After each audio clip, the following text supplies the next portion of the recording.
오늘은 교회력으로 대림절 첫째 주일이라고 말합니다. 원래 동방교회는 부활절을 교회력의 시작으로 봅니다. 그러나 우리 서방교회는 8세기 이후에 대림절을 기점으로 해서 교회력의 신년을 삼았습니다. 그러니까 교회력으로 보면 지금이 신년 첫째 주일이나 마찬가지입니다. 특별히 대림절은 성 안드레 기념일이 11월 30일인데 그 11월 30일에 가장 가까운 주일을 선택을 해서 대림절이 시작이 됩니다. 그러면 특별히 대림절이 갖고 있는 의미는 뭘까? 예수 그리스도의 탄생을 기념하는 예수 성탄 전 4주간을 말합니다. 옛날에는 강림절 또 대강절 그렇게 말하기도 합니다. 예수 그리스도의 초림과 종말에 있을 구원의 완성을 기념하는 그러한 절기입니다. 대림절 기간에는 예전 색깔이 보라색을 사용을 합니다. 이 보라색은 왕의 존엄성과 또 참회 그리고 금식을 상징합니다. 그래서 대림절 첫째 주일부터 성탄절 아침까지 우리가 또 대림절 촛불을 켭니다. 오늘은 이 앞에 우리가 촛불을 켜놓지 않았습니다. 성만찬 때문에 켜놓지 않았습니다만 우리 아래에 가면 교회 학교에는 지금 앞에 전부 초 4개가 있습니다. 대림절 넷째 주간까지를 보내면서 오늘은 대림절 첫째 주일이라 초 4개 가운데 하나만 불을 붙입니다. 첫째 주일은 기다림과 소망입니다. 그리스도의 오심을 기대하고 하나님 나라의 소망을 나타냅니다. 우리는 그리스도인으로서 세상에 지치고 곤고한 자들과 어둠에 있는 자들에게 빛의 소망이 되도록 노력을 해야 됩니다. 그리스도인들의 삶을 통해서 그분께서 이루실 하나님의 나라를 그려보게 됩니다. 대림절 둘째 주일은 회개입니다. 하나님의 나라가 이루어질 수 없도록 방해한 나의 모습을 회개하는 의미에서 회개의 촛불을 켭니다. 이 주간에는 하나님의 자녀가 세상에서 어떻게 살아가야 되는지 생각하고 회개하며 지나게 됩니다. 대림절 셋째 주일은 사랑과 나눔입니다. 주변에 상처 입은 이웃들, 배고픈 이웃들, 외로움에 쓸쓸한 이웃들에게 성도의 사랑을 나눠줍니다. 섬김과 봉사, 물질의 공급, 병든 자들을 향한 위로와 사랑의 선물들 우리가 구체적으로 실천을 해볼 필요가 있습니다. 마지막 넷째 주일은 만남과 화해입니다. 사람으로 오신 아기 예수님과의 만남과 화해를 의미하는 마지막 촛불을 켜게 됩니다. 이 주간에 우리를 찾아오신 예수 그리스도를 생각하면서 이웃을 찾아가 예수님의 사랑을 전하는 그런 기회로 삼아야 됩니다. 이런 대림절의 의미를 가지고 여러분들 대림절 한 주 한 주를 의미 있게 보내시기를 바랍니다. 특별히 오늘 대림절을 맞이하면서 우리가 예수님에 대해서 우리가 깊이 묵상하는 그런 시간을 가지려고 합니다. 특별히 우리 예수 믿는 성도들이 세상에 나가서 다른 사람들, 특별히 다른 종교를 갖고 있는 사람들하고 대화를 하다 보면 가장 힘들어하는 것이 3가지가 있다고 합니다. 첫 번째는 모든 종교는 다 비슷한 거 아니냐? 특별히 기독교와 다른 종교의 차이가 뭐냐? 두 번째는 왜 기독교는 다른 종교를 인정하지 않느냐? 왜 꼭 예수님을 믿어야 되느냐? 기독교는 너무 독선적인 거 아니냐? 세 번째는 우리가 등산을 할 때 정상에 오르는 길은 하나이듯이 어느 종교를 통해서도 진리에 도달할 수 있는 거 아니냐라고 하는 것입니다. 이런 질문들을 받게 되면 대부분 성도들은 대답을 못하고 머뭇머뭇거리고 주워들은 몇 가지 이야기를 가지고 이야기를 합니다. 여러분들은 어떻습니까? 이 3가지 질문에 자신 있게 대답을 할 수 있습니까? 그래서 오늘 여러분들 더 이상 이제는 헤매지 마시고 확실한 답변을 드리라고 이 3가지를 구체적으로 나눠보려고 합니다. 첫 번째로는 기독교와 다른 종교의 차이가 뭘까? 그 차이를 명확하게 하셔야 됩니다. 그 차이의 핵심은 방향이 완전히 다르다는 것입니다. 기독교와 다른 종교의 차이는 방향이라는 이야기입니다. 다른 모든 종교의 방향은 아래서부터 위를 향해서 올라갑니다. 내가 내 힘으로 그 자기가 믿는 신에게 도달하려고 하는 시도입니다. 그래서 내가 선행을 쌓고 내가 공적을 행하고 내가 득도를 해가지고 신께 도달하려고 하는 그런 시도입니다. 그러나 기독교는 반대입니다. 위에서 아래로 방향이 전혀 다릅니다. 나에게로 올라오라고 하지 않고 하나님께서, 위에 계신 하나님께서 아래로 직접 오셔서 인간이 되어 주셨습니다. 그리고 우리로 하여금 구원받기 위해서 무엇을 하라고 요구하지 않습니다. 내 사랑을 받아들이라고 하는 그 주님의 말씀에 우리가 아멘으로 화답하면 되는 것입니다. 그러니 기독교와 다른 종교는 구원의 방법이 정반대라는 이야기입니다. 요약하자면 다른 종교는 스스로 하나님께 올라가는 자력 구원이라고 하면, 우리 기독교는 하나님이 우리에게 내려오는 타력 구원입니다. 여러분 한번 생각을 해봅시다. 여기에 조그만 어린아이가 있어요. 그 어린아이하고 어른인 제가 소통을 하려면 둘 중에 하나를 선택을 해야 됩니다. 제가 그 어린아이의 눈높이에 맞추든지, 아니면 그 어린아이가 내 눈높이에 맞춰야 소통이 됩니다. 근데 어느 게 더 쉽습니까? 아기가 제 눈높이에 맞추는 게 쉽습니까? 제가 그 아이의 눈높이에 맞추는 게 쉽습니까? 뻔하지 않습니까? 어른 된 우리가 아이의 눈높이에 맞추는 게 더 쉽지 않습니까? 바로 기독교가 바로 그렇다는 이야기입니다. 두 번째로, 왜 기독교는 다른 종교를 인정하지 않을까? 예를 들어 봅시다. 초등학교 산수 시간에 구구단 시험을 내는데 문제지가 뭐냐면 7 곱하기 8은 얼마냐라고 문제를 냈습니다. 정답은 56이죠. 많은 학생들이 정답을 잘 썼는데 두 학생이 틀렸어요. 한 학생은 56이라고 쓰지 않고 55라고 썼고, 또 다른 학생은 46이라고 썼어요. 둘 다 틀렸으니 빵점이죠. 근데 조금 있다가 빵점을 주니까 조금 있다가 55라고 쓴 틀린 학생이 선생님한테 찾아와서 이야기합니다.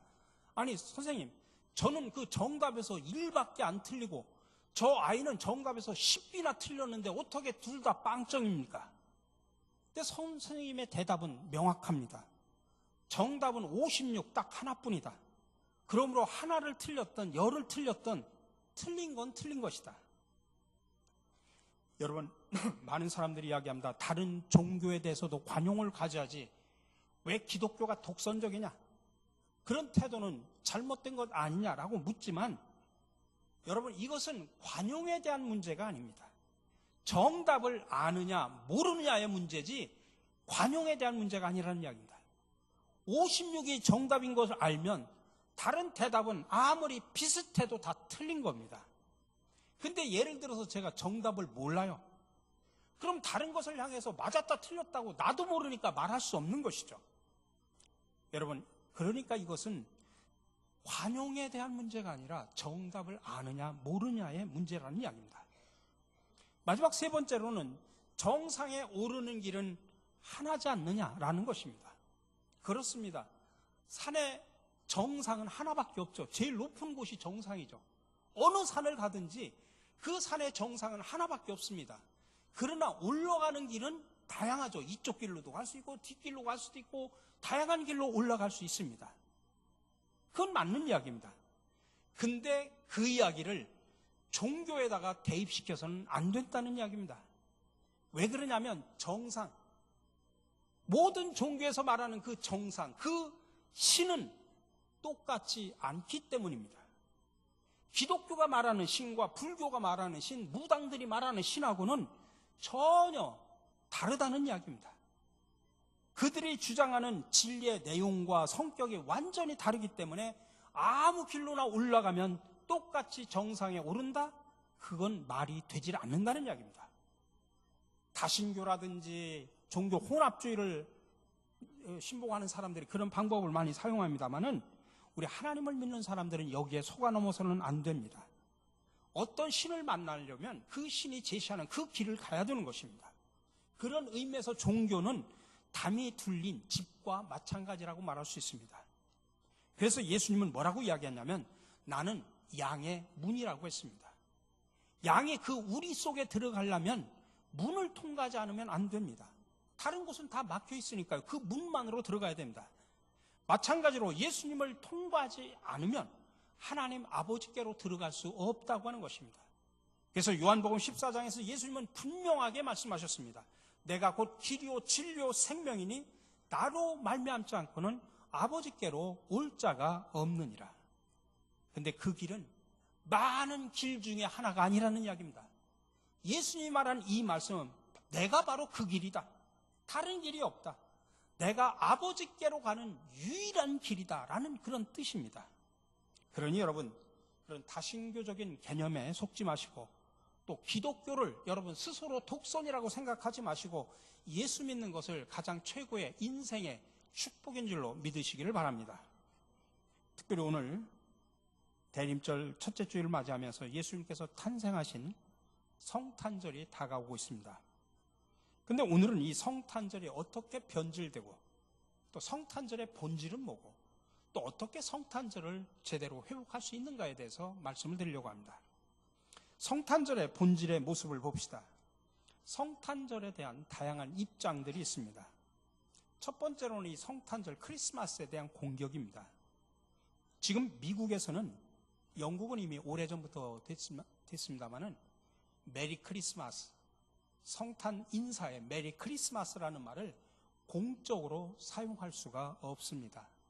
다른 종교에 대해서 적대적이라고 하는 표현 때문에 이슬람, 유대교, 힌두교, 불교 신자에게 예수님의 탄생을 축하하는 메리 크리스마스라고 하는 인사는 적절하지 못하다라고 하는 이유 때문에 공적인 곳에서는 사용할 수가 없습니다. 그런 이유 때문에 크리스마스 시즌에 메리 크리스마스가 아니라 해피 할리데이라고 하는 말을 씁니다.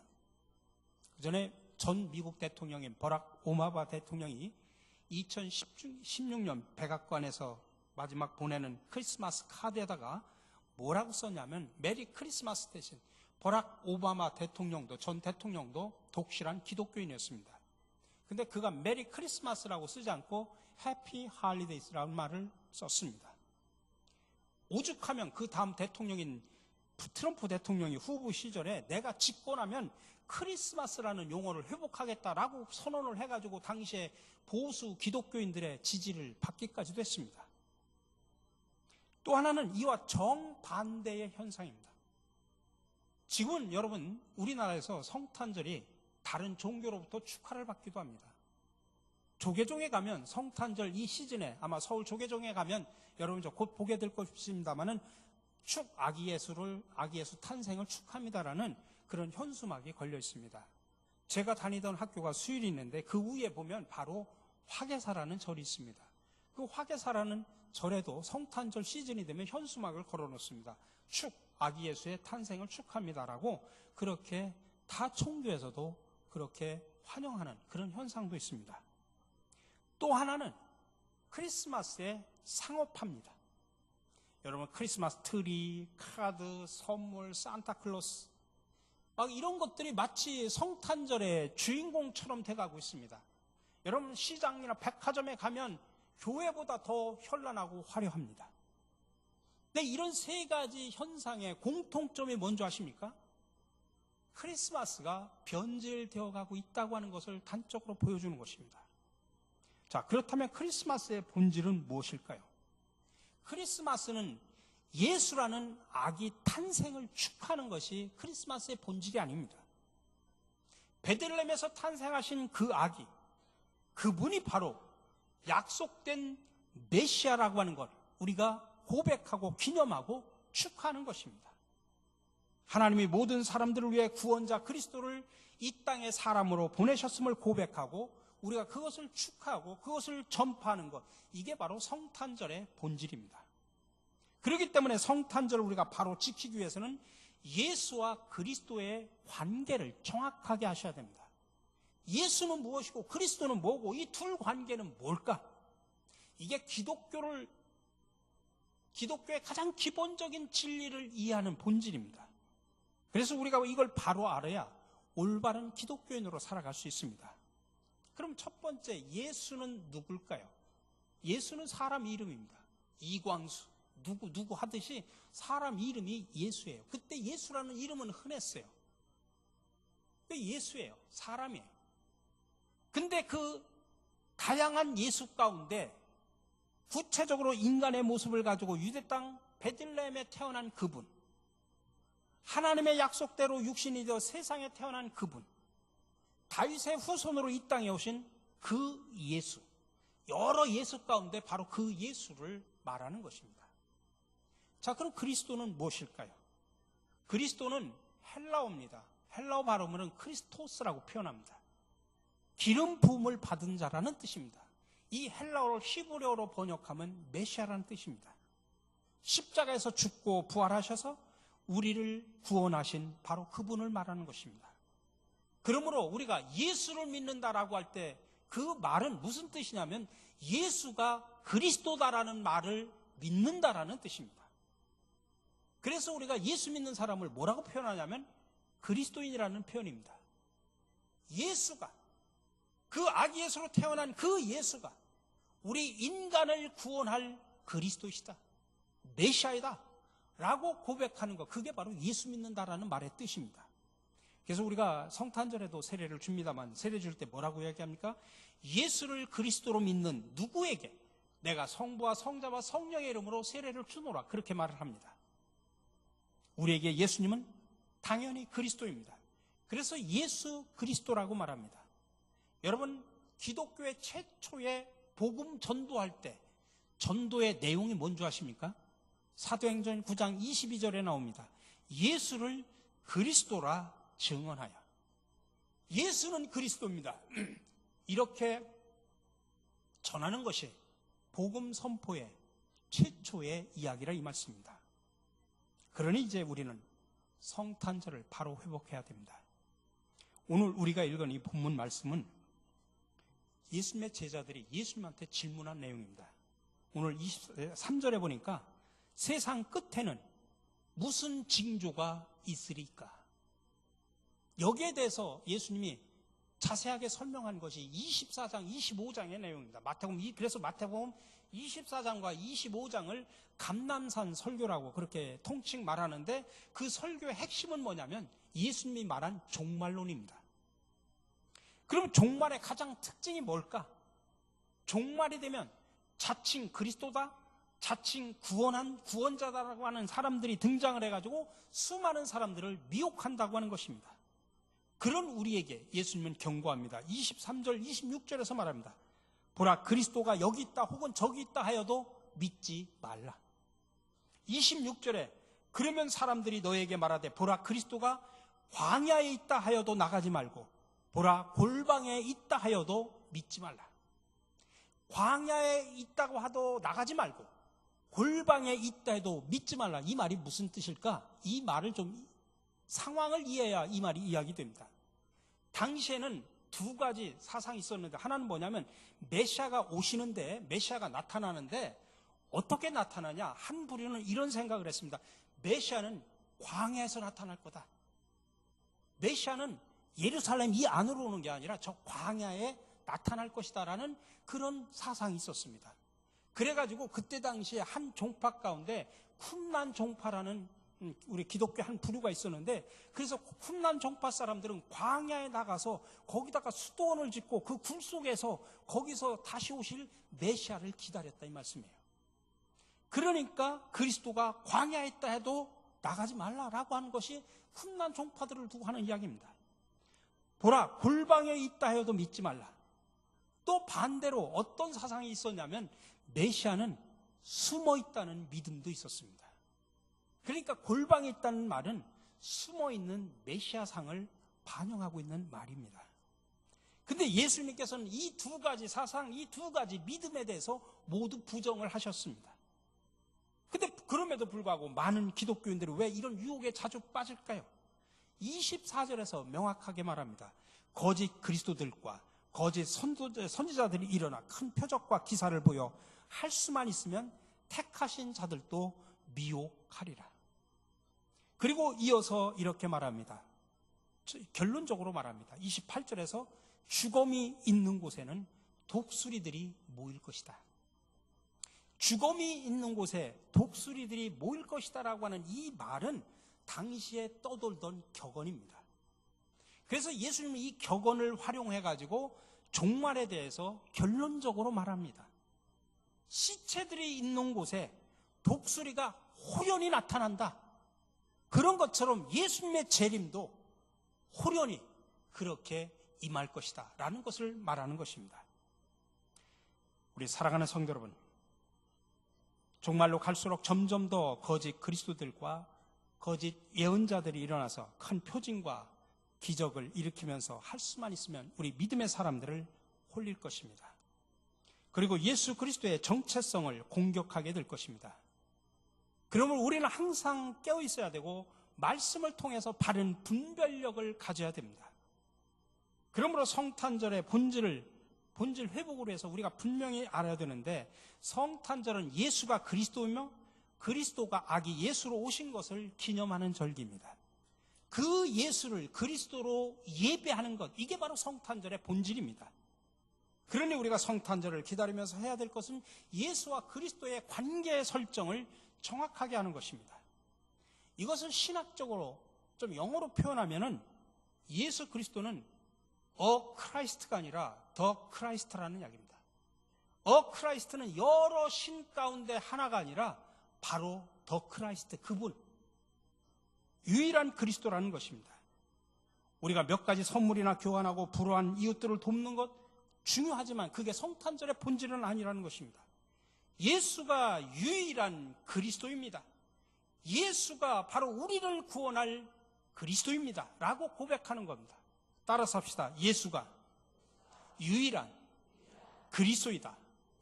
그것을 고백하고 그것을 세상에 흩어져 전파하는 것, 이것이 바로 성탄절의 본질입니다.